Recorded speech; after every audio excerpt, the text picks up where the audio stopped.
Do not attempt to adjust your set. There's nothing wrong with your view screen. You're about to enter the backcountry. Alright, so we arrived at our location, and I'm out here with Mr. Tracy and Mr. Mike over there in the car. Hey. And the elusive Alan Van Sciver, which I haven't seen in a long time. I've seen Bigfoot 3 times out here. And anyway, Mike just gave me this cool button with his logo on it. I'm very proud of this. If I don't find anything today, I am very proud of this. Thank you, Mr. Mike. That looks really good. Appreciate it. I will wear it on my gear with honor.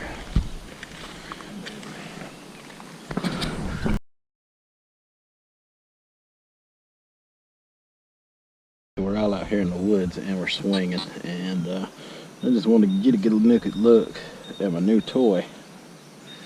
I got the Technetics Omega 8500, and I got it with the Hunter GT's discount for Father's Day. It was like $200 something off for this detector, and this is my first time using it, and I've took it out in the harshest environment possible to give it a proper field test. Now, we have dug a lot of targets out here. This is our Colonial site, and it's got some hefty competition out here. Unfortunately, I don't have a double decoy for it yet, but plan on getting one as soon as the money becomes available to me to do so. And it's competing with 2 HE Pros and a Racer 2 today, so we'll see how she does out here in this harsh environment as I learn this machine. I plan on putting it through its paces for a few trips. But anyway, let's get to swinging. I'm out here with the Omega 8500, and I got the iron volume low, trying to pick out the good pings, not the high pings coming off of the iron, but trying to isolate those high pings. And I was up in this area,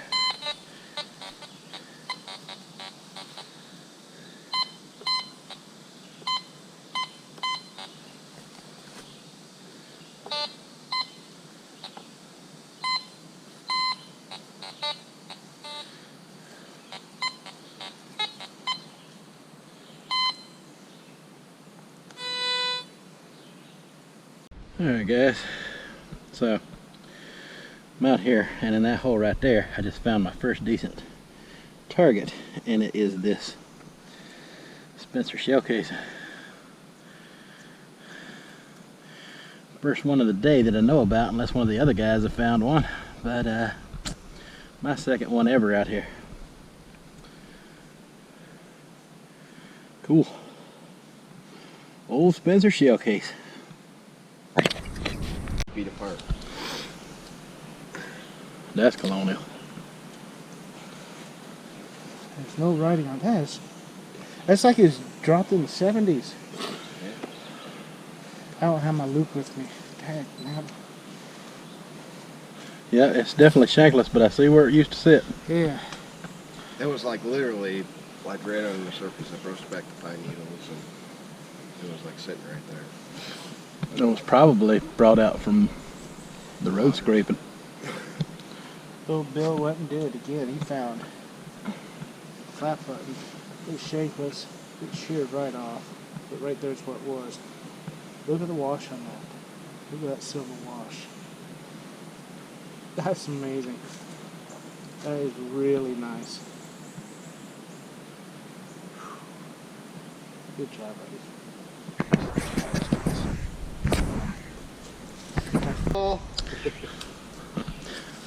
So I'm standing over here next to Bill, and he just pulled up that piece of metal there, which he says is a Model T dashboard.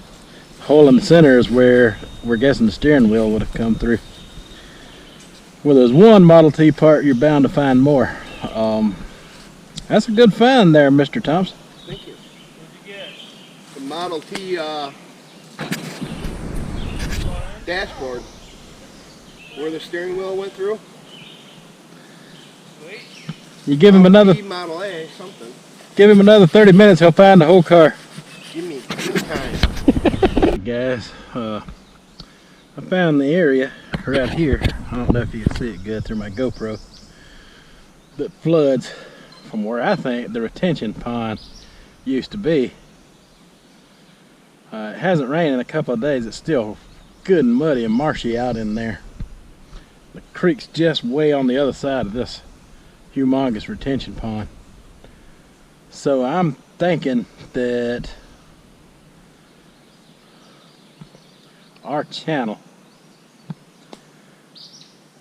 for the pond, where the grist mill stood, is that direction, that way.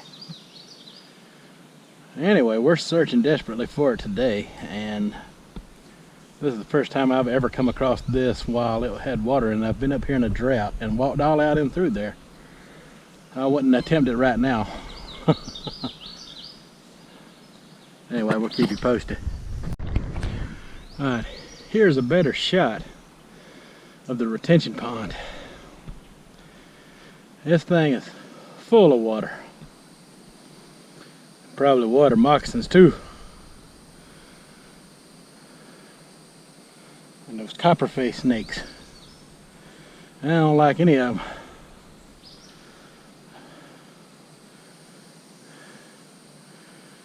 It don't bother me if I know they're around, but I don't go out of my way to say howdy. But anyway, that's what we're dealing with. There's the retention pond. Now we just got to walk around it and find where the mill was. This is going to be a lot of work. We're still looking at the mill site, and we've had a lot of rain here, so it's flooded out. And right here what we're looking at is the mill exit race coming off of the retention pond that I showed you earlier. So we're going to follow this retention, or this race, back a few feet and see if we can discover where the mill itself used to sit. Stay tuned for that.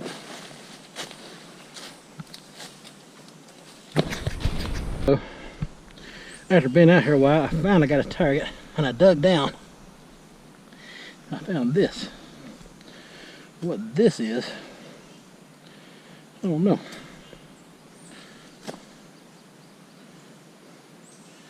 I have not a clue.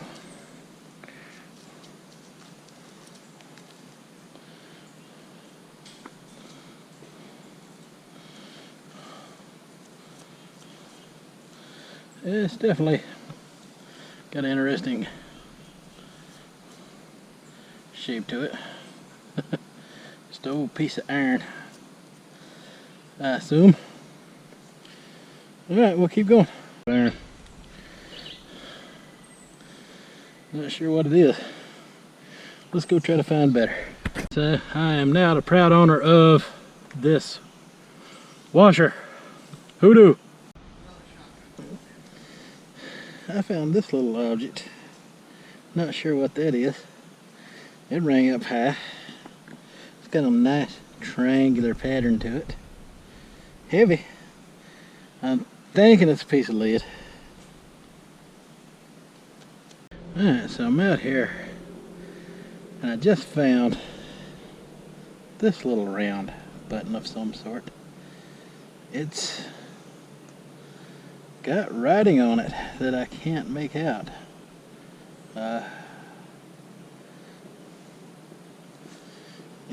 It's a shotgun head stamp. Huh. I think.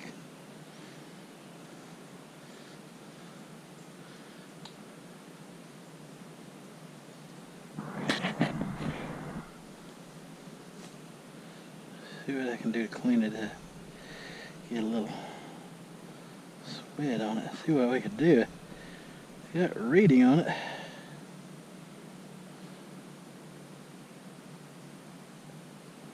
New black. Winchester. Number 12. Okay, so that's not that uncommon, but I've never found one smashed up like that. And I mean, it's like it's complete, like It's thick like a coin. It's not brittle like you find them most of the time. I guess that smashed up must have had something to do with the preservation of it, but it had me stumped for a minute. It's just a shotgun head stamp. Thought that was from mine. How that would come with that. Man, oh man. Man, oh man. I don't know what that is. It's a lead pipe. I wonder if that's that piece that I found that came from the inside of the sheep buckle. Yeah, I wonder if that came from that.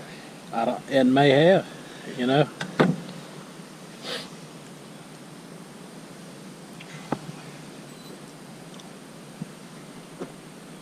Hi guys, we're hot. No, we are hot. It's very hot out here. It's like after 5 o'clock. We made a good day of this. Not too terrible much to show for it. But we do have some good stuff. And stuff I didn't even see until we laid down for this wrap up. So let's see, let's go with my stuff first. It's not all that great, so we'll just do that. Found that cloud point. I haven't pulled one of these out here yet. So I guess today was my day. There's that thing. Very interesting. Some kind of spike with a flat head. Man, I guess I could have had any number of uses. I have no idea what they use it for. Got a piece of porcelain inside of a mason jar lid. It's intact. Got a mystery thingy. Bullets, shells. I guess the best thing for me would be this pocket knife. Just a little guy, but it's a pretty cool thing. I like it. I like pocket knives anyhow, guys.